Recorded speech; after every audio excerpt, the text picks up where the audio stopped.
So hello everyone, this is Dheeraj Kurian. आज हम करने वाले हैं क्लास 11th एक क्लास 11 बायोलॉजी का one of the most important chapter which is respiration plants. ये थोड़ा डिफिकल्ट लगता है लेकिन थोड़ा सा बस है, ज़्यादा नहीं है।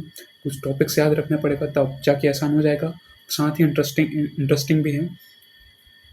तो चलो, तो सबसे पहले हम इसमें देखने वाले हैं कि जो प्लांट्स में हैं उन लोग अपना खाना कैसे बनाते हैं, मतलब हम लोग गैस एक्सचेंज कैसे करते हैं, खाना कैसे बनाते हैं, वो हमने पिछले चैप्टर में पढ़ ही लिया था। यो स्टार्ट कर देते हैं। ऑल ऑफ अस, जिसमें हम एनसीईआरटी लाइन बाय लाइन पढ़ेंगे और इसका एक्सप्लेनेशन देखेंगे। So all of us breathe to live. तो हम जीने के लिए सांस लेते हैं। But why is breathing so essential to life? और ये सांस लेना और ये सांस लेना इसेंशियल क्यों है लाइफ के लिए? What happens when we breathe? Also do all, और क्या होता है जब हम ब्रीथ करते हैं?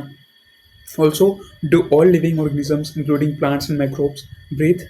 क्या सारे लिविंग ऑर्गेनिज्म ब्रीथ करते हैं, सांस लेते हैं, मतलब लंग्स गैस एक्सचेंज करते हैं अपने बॉडी के थ्रू? अगर करते हैं तो कैसे?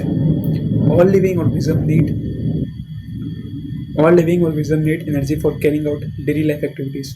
तो जितने भी लिविंग ऑर्गेनिज्म है उनको एनर्जी की नीड होती, ज़रूरत होती है, ताकि वो जो डेली लाइफ एक्टिविटीज़ हैं, खाना पीना पढ़ना सोना, वो सारे काम कर सकें। चाहे वो ऑब्जॉर्प्शन हो, ट्रांसपोर्ट हो, मूवमेंट हो, रिप्रोडक्शन हो, और इवन ब्रीथिंग। तो इन आपका एब्जॉर्प्शन मतलब खाने को पचाना, और आपके ब्लड के थ्रू ऑक्सीजन को ट्रांसपोर्ट कराना, आपके बॉडी का मूवमेंट कराना, सब के लिए एनर्जी लगता है भाई। And where does all this energy come from? और ये एनर्जी आती कहाँ से है? We know we eat food for energy. तो हमें पता है कि हम खाते हैं एनर्जी पाने के लिए। But how is this energy taken from food? और आखिर ये एनर्जी लेते कैसे हैं फूड से? And how is this energy utilize? और ये एनर्जी यूटिलाइज कैसे होता है? Do all foods give the same amount of energy? और क्या सारे food same amount of energy देते हैं? तो सारे क्वेश्चंस का जवाब हम इस चैप्टर में जानेंगे। Do plants eat? और क्या प्लांट्स खाते भी हैं? Where do plants get their energy from? और आखिर प्लांट्स अपनी एनर्जी खाते मतलब लेते कहाँ से हैं? And micro organisms for their energy requirements, do they eat food? और क्या माइक्रो ऑर्गेनिजम्स अपने एनर्जी रिक्वायरमेंट के लिए खाना खाते हैं? ऑब्वियसली खाते ही होंगे। तो इतने सारे क्वेश्चन हैं भाई, इन सब का जवाब हम जानेंगे धीरे धीरे। You may wonder at the several questions raised above. They may seem to be very disconnected. तो तुम सोच सकते हो कुछ क्वेश्चंस के बारे में अवेयर हो गए जो हमने इधर पढ़ा था। They seem to be very disconnected. तो तुम्हें हमें लगेगा कि ये बहुत ही डिस्कनेक्टेड है एक दूसरे से। But in reality the process of breathing is very much connected to the process of release of energy from food. तो गहरी बात बोल दी यहाँ पे। क्या बोल रहे हैं? द प्रोसेस ऑफ ब्रीथिंग, जो ब्रीथिंग का प्रोसेस है वो बहुत बहुत हद तक कनेक्टेड है किससे? Process of release of energy from food. Energy release करना फूड से, और जो ब्रीथिंग है, सांस लेना, वो बहुत तक है एक दूसरे से कनेक्टेड है। Let us try and understand how this happens. तो चलो देखते हैं कि हम कैसे देख सकते हैं इन दोनों को, कनेक्शन को। उसके बाद next paragraph, all the energy required for life process is obtained by oxidation of some macromolecules that we call food. All the energy required for life process is obtained by oxidation of some macromolecules that we call food. तो जितने भी energy required है life process के लिए, वो बनता है oxidation का। किससे? मैक्रोमोलिक्यूल्स का। मतलब अगर जब फूड का ऑक्सीडेशन होता है, फूड फूड क्या है? मैक्रोमोलिक्यूल्स। उसके अंदर बहुत सारे मॉलिक्यूल्स है जो बड़े बड़े साइज के हैं, इसलिए मैक्रोमोलिक्यूल्स। उसके ऑक्सीडेशन से ही हमें एनर्जी मिलता है। Only green plants and cyanobacteria can prepare their own food. खाली जो ग्रीन प्लांट्स होते हैं, इसका कलर चेंज कर लेते हैं। खाली जो ग्रीन प्लांट्स होते हैं और जो साइनोबैक्टीरिया होते हैं वह अपना खाना बनाते हैं। But the process of photosynthesis by the process of photosynthesis, मतलब कि ग्रीन प्लांट और साइनोबैक्टीरिया फोटोसिंथेसिस की मदद से अपना खाना बनाते हैं। वो लाइट को ट्रैप करते हैं और उसको कन्वर्ट करते हैं केमिकल एनर्जी में कन्वर्ट करते हैं। That is stored in the bonds of carbohydrate. और वो कार्बोहाइड्रेट्स के बॉन्ड्स में स्टोर करते हैं एनर्जी को, जैसे कि ग्लूकोज, सुक्रोज, स्टार्च। मतलब एक चीज़ दिमाग में अभी जस्ट आया यार कि हमारा जो सोलर पैनल होता है वो भी सेम ऐसे ही काम करता होगा क्या? सोचना इस बारे में, मैं तो सोचा। Anyways, we must remember that in green plants too not all cells, और हमें एक चीज़ या और भी याद रखना है कि ग्रीन प्लांट्स में ना सारे सेल्स, टिश्यूज, ऑर्गन्स फोटोसिंथेसिस नहीं करते हैं। ओनली सेल्स कंटेनिंग क्लोरोप्लास्ट, तो वो सेल्स जिनके अंदर क्लोरोप्लास्ट होते हैं वही बस क्या करते हैं, photosynthesis. That are most often located in the superficial layers, और जो कि जो बाहरी लेयर में है उन लोग वो सारे सेल्स प्रेजेंट होते हैं ताकि वो ज़्यादा से ज़्यादा लाइट कैप्चर कर सकें, कि वही लोग फोटोसिंथेसिस कराते हैं। Hence even in green plants, इसलिए आपका जो ग्रीन प्लांट्स है उनके अंदर भी tissues, cells, where are we, हाँ, तो हमारा जो एनर्जी है वो ग्लूकोज, सुक्रोज, स्टार्च के फॉर्म में रिलीज होता है। We must remember that in green plants too not all cells, tissues, organ photosynth, तो हमें ये याद रखना चाहिए कि जो ग्रीन प्लांट्स में ना सारे सेल्स फोटोसिंथेसिस नहीं करते हैं, वही करते हैं जिनके अंदर क्लोरोप्लास्ट होता है। Sorry, I am repeating. और हाँ, hence even in green plants all other organs, tissues and cells that are non-green need food for oxidation। तो प्लांट्स में भी वो सेल्स, वो ऑर्गन्स या फिर वो टिश्यूज जिनके अंदर नॉन ग्रीन पार्ट्स होते हैं, उनको भी ऑक्सीडेशन की जरूरत होता है ताकि वो खाना खा सके। Hence food has to be translocated to all non green plants, तो इसलिए जो फूड है ना उसको एक जगह से दूसरी जगह भेजना ज़रूरी है ताकि जो नॉन ग्रीन प्लांट्स हैं उनको भी एनर्जी मिले। एनिमल्स आर हेटरोटॉपिक, एनिमल्स हेटरोटॉपिक हैं, मतलब वो खुद खाना नहीं बनाते, दूसरे पे डिपेंड रहते हैं, जैसे कि फूड, प्लांट या फिर animal. They obtain food from plant directly herbivore या फिर इनडायरेक्टली कार्निवोर, मतलब मांसाहार करके। Saprophytes like fungi are dependent on dead and decaying matter. Saprophytes वो ऑर्गेनिज्म होते हैं जो कि डेड एंड डिकेइंग और मैटर पे अपना खाना गुजारा करते हैं। What is important to recognize is that ultimately all the food that is required for life process come from photosynthesis। सबसे ज़रूरी क्या है कि जो फूड है, कि जितने भी फूड है जो respired for life process comes from photosynthesis. मतलब कितनी गहरी बात है कि जितना भी जो भी लोग खाना वाना खाते हैं वो सब फोटोसिंथेसिस की मदद से ही बनता है। तो पहले से आप एनिमल को खाते हैं, लेकिन एनिमल भी तो एक ऐसे ऑर्गेनिज्म को खाता है जो कि प्लांट खाते हैं, मतलब फोटोसिंथेसिस से मेन है खाने के लिए। सब सबसे चीज़ मेन यही है। This chapter deals with cellular respiration, तो ये चैप्टर डील करते हैं सेलुलर रेस्पिरेशन से और mechanism of break down of materials within the cells to release energy. तो इस चैप्टर में हम सेलुलर रेस्पिरेशन का पढ़ने वाले हैं, या फिर वो मैकेनिज्म जो break down of food material within the cell to release energy, वो मैकेनिज्म देखेंगे जिससे जो फूड है उसका ब्रेक डाउन होता है, तब वो रिलीज और कैसे एनर्जी रिलीज करता है, प्लस वो इस एनर्जी को ट्रैप कैसे करते हैं एटीपी प्रोडक्शन के लिए। Photosynthesis, of course, take place within the chloroplast in the eukaryotes, where the breakdown of complex molecules to yield energy takes place in the cytoplasm and in the mitochondria, also in eukaryotes। तो photosynthesis कहाँ पे होता है, वो chloroplast के अंदर होता है, मोस्टली यूकैरियोट्स में, जहाँ पे कॉम्प्लेक्स मॉलिक्यूल्स का ब्रेकडाउन होता है, ब्रेकडाउन होता है ताकि वो एनर्जी रिलीज करे। कहाँ पे, साइटोप्लाज्म पे और माइटोकॉन्ड्रिया पे, यूकैरियोट्स में। The breaking of C C bonds of complex compound through oxidation within the cells, और वो आपका जो कार्बन कार्बन बॉन्ड है जब कॉम्प्लेक्स कंपाउंड का टूटता है ऑक्सीडेशन के थ्रू, तो वही एनर्जी रिलीज करते हैं। और इसी को कहते हैं हम क्या, रेस्पिरेशन। जो हायर मॉलिक्यूल्स है, भाई गहरी बात है यार, जो हाई डेफिनेशन बोलो तो ये लिख देना यार। जब कॉम्प्लेक्स कंपाउंड्स का जो कार्बन कार्बन बॉन्ड टूटता है तो वही एनर्जी रिलीज करता है, उसी प्रोसेस को हम कहते हैं रेस्पिरेशन। ये आपके बुक में लिखा हुआ है, मेरे को ध्यान नहीं दिया था। The compounds that are oxidised during the process are known as respiratory substance. और वो कंपाउंड्स जो कि इस दौरान ऑक्सीडाइज होते हैं उसे हम कहते हैं respiratory substance. Usually carbohydrates are oxidise to release energy. तो यूजुअली आपका जो कार्बोहाइड्रेट है वो क्या ऑक्सीडाइज होते हैं। ऑक्सीडाइज मतलब उनके अंदर oxygen, addition of oxygen oxygen होता है ताकि वो रिलीज एनर्जी रिलीज कर सकते हैं। लेकिन आपका जो प्रोटीन, फैट और कुछ ऑर्गेनिक एसिड्स हैं can be used as respiratory substance in some plants. तो आपको प्रोटीन, फैट और ऑर्गेनिक एसिड्स है ना, वो भी रेस्पिरेटरी सब्सटेंस की तरह काम करते हैं कुछ प्लांट्स में, अंडर सर्टेन कंडीशन, कुछ कंडीशंस पे। During oxidation within a cell, और जब ऑक्सीडेशन होता है सेल के अंदर, all the energy contained in the respiratory substance is not released free into the cell or in a single step.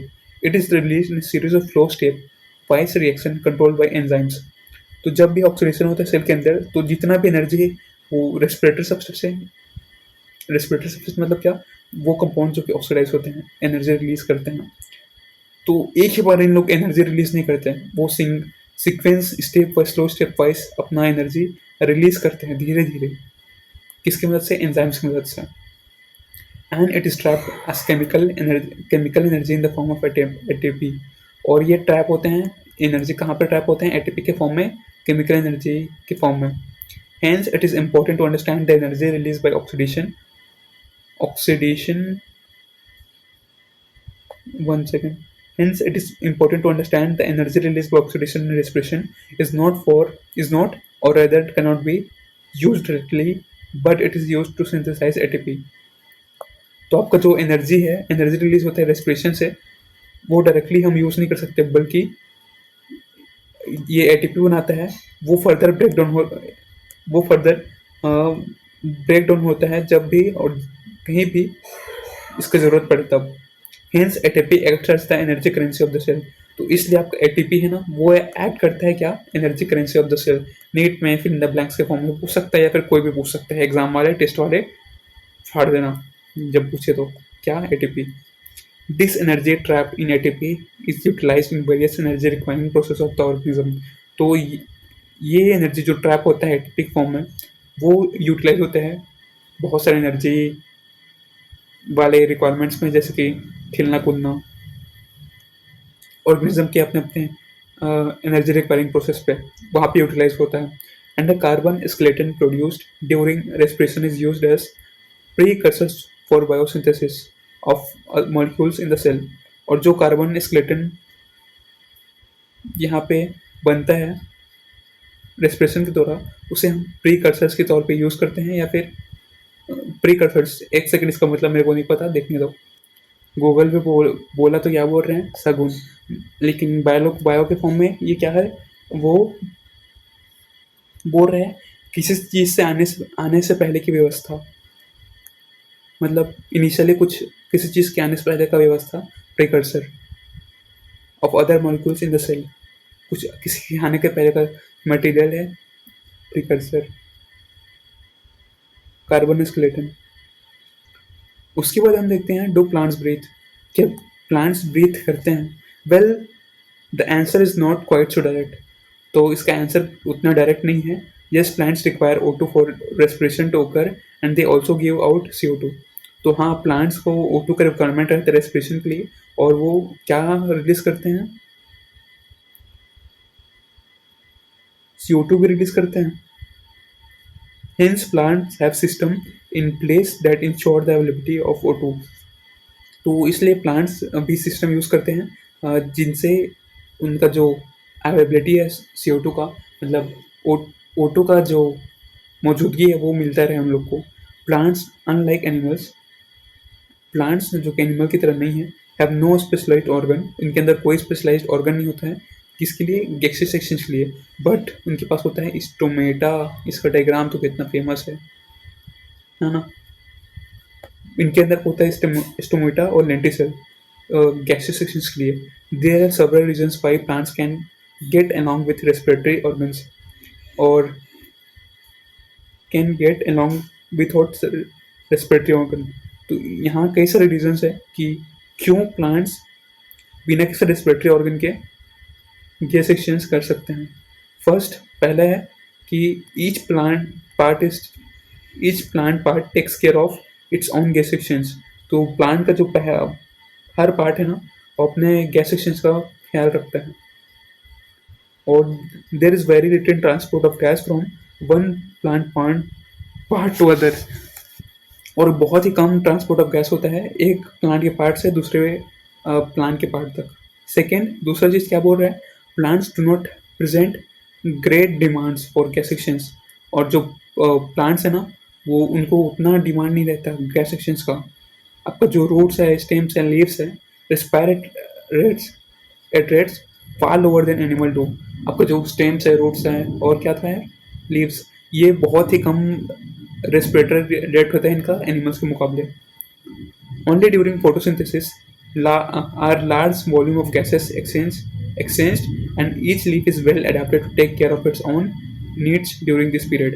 खाली कब, जब फोटोसिंथेसिस होता है तब लार्ज अमाउंट पे गैसेस एक्सचेंज होता है और आपका हर पत्ती इसके लिए अडेप्टेड होता है। मतलब इसके लिए अडेप्टेड मतलब यार वो अपने आप को ढाल लेता है।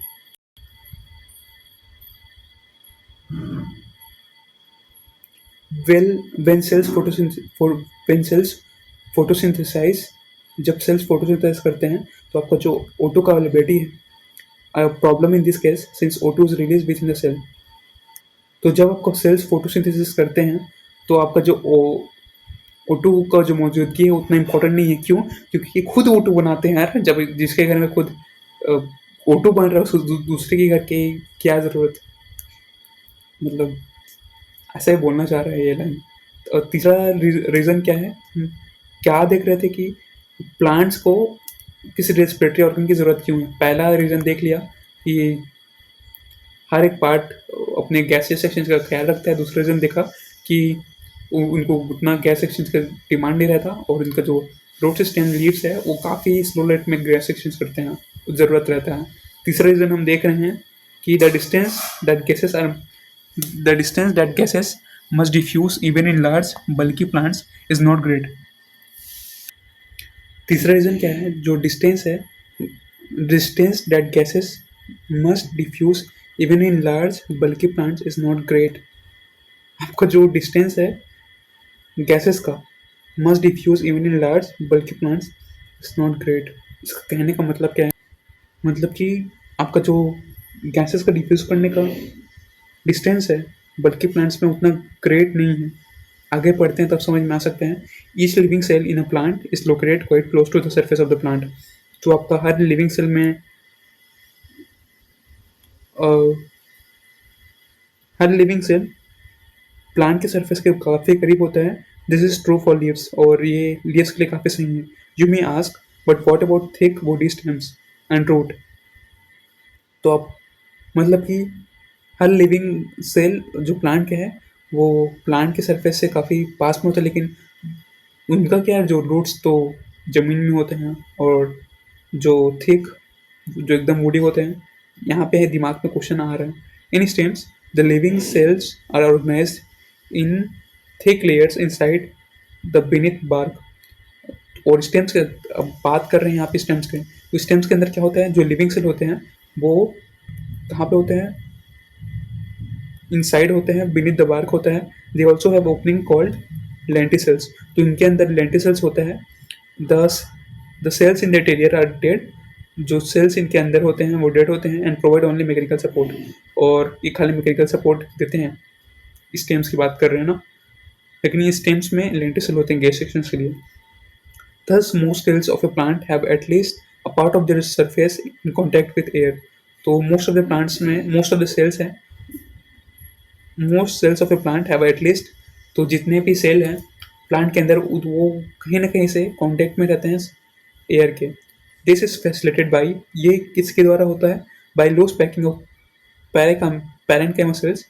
ये किसके वजह से होता है, पैरेन्काइमा सेल्स से in leaves, stems and roots.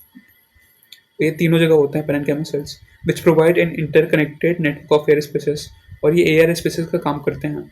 The complete combustion of glucose which produces CO2 and H2O as an end product, its energy most of which is given out as heat। तो आपका जो glucose का combustion है, जो CO2 and H2O and product में देता है, yield energy most of which is given out as heat. और अपना एनर्जी निकालता है और ज़्यादातर इसका एनर्जी हीट के फॉर्म में निकलता है। आपका ग्लूकोज है, जब इसके साथ ऑक्सीजन होता है सनलाइट के प्रेजेंस में, तो ये CO2 देते हैं, पानी देते हैं, प्लस हीट के फॉर्म में इसका एनर्जी निकल जाता है। If this energy is to be useful to the cell, अगर ये एनर्जी यूजफुल है सेल के लिए, it should be able to utilise it to it should be able to utilize it to the synthesis other molecules that all the cell requires. अगर ये energy useful है cell के लिए, it should be able to utilise it to synthesise other molecules that the cell requires. तो अगर ये energy cell के लिए यूजफुल है तो ये इसको यूटिलाइज करना, तो ये एनर्जी अब, तो ये एनर्जी का इतना एबिलिटी होना चाहिए कि वो अदर मॉलिक्यूल्स है जिनको सिंथेसाइज का रिक्वायरमेंट है वो पूरा कर सके, मतलब एनर्जी रिक्वायरमेंट पूरा कर सके। ये एनर्जी इतना होना चाहिए। The strategy that the plant cells uses is to catalyse the glucose molecule in such a way that not all liberated energy goes out as a heat। एक सेकेंड ना। The strategy that the plant uses to catabolize the glucose molecule in such a way that not all liberated energy goes out as heat। तो वो strategy जो plant use करता है, कैटाबलाइज मतलब तोड़ना glucose को, in such a way that not all liberated energy goes out as heat. कुछ ही स्ट्रैटेजी यूज़ करता है प्लांट जिससे वो सारा एनर्जी है वो हीट के फॉर्म में ना निकले, ऐसा प्लांट यूज़ करता है। The key is to oxidise glucose not in one step but in several small steps, enabling some steps to be just large enough so that energy released can be coupled to ATP synthesis now। तो यहाँ पे की क्या है, main चीज़ क्या है कि जो ऑक्सीडेशन है ना ग्लूकोज का, वो खाली एक ही स्टेप में नहीं होता, कई सारे छोटे छोटे स्टेप्स में होता है, ताकि लार्ज इनफ कि मतलब ताकि ना वो एनर्जी रिलीज होता है ना वो ATP के फॉर्म में सिंथेसाइज हो जाए, बाकी वो वेस्ट मत हो हीट के फॉर्म में। How this is done is essentially the story of respiration। essentially जो respiration है स्टोरी का, मतलब आगे देखते हैं। During the process of respiration oxygen is utilised, मतलब रेस्पिरेशन के प्रोसेस पे ऑक्सीजन यूटिलाइज होता है, and carbon dioxide water energy are release as products. तो और आपका जो कार्बन डाइऑक्साइड वाटर एनर्जी है वो प्रोडक्ट्स के फॉर्म में निकल जाता है। The combustion reaction requires oxygen, और जो कंबंशन रिएक्शन है उसे चाहिए oxygen, but some cells live where oxygen may or may not be available. तो कुछ ऐसे सेल्स भी होते हैं जहाँ ऑक्सीजन और अवेलेबिलिटी उसका हो सकता है और नहीं भी हो सकता है।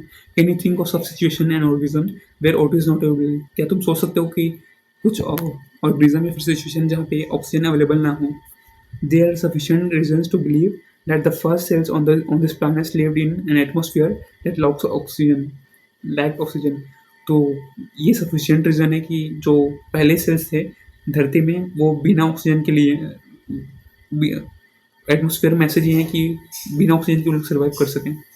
Even among present day living organisms, अभी तक जो लिविंग ऑर्गेनिज्म है, we know of several that are adapted to anaerobic conditions. तो अभी भी कई सारे जीव जंतु हैं जो बिना किसी ऑक्सीजन के रिक्वायरमेंट के बिना भी जिंदा रह सकते हैं। Some of this organisms are faculty anaerobes, तो कुछ जीव के नाम हैं faculty anaerobes, well in other requirement for anaerobic conditions to obligate. और कुछ जीव जंतु को एनाबॉरिक कंडीशन की ज़रूरत पड़ती है ताकि वो बिना ऑक्सीजन के अपना जीवन चला सके। एनाबॉरिक कंडीशन है मतलब जहाँ पर ऑक्सीजन की कमी हो। In case living organisms retain the enzymatic machinery to partially oxidize glucose without the help of oxygen। In any case, जब लिविंग ऑर्गेनिज्म अपना एंजाइमेटिक मशीनरी स्टार्ट करता है ग्लूकोज को पार्सली ऑक्सीडाइज करने के लिए बिना ऑक्सीजन के, this break down of glucose to pyruvic acid is called glycolysis. भाई साहब, जब ऑल सारे लिविंग ऑर्गेनिज्म मतलब ग्लूकोज को तोड़ते हैं बिना किसी ऑक्सीजन की हेल्प पे, तो ग्लूकोज, तो इस ब्रेकडाउन को ग्लूकोज से पायरुविक एसिड को हम ग्लाइकोलिसिस कहते हैं। भाई साहब क्या था यार ये।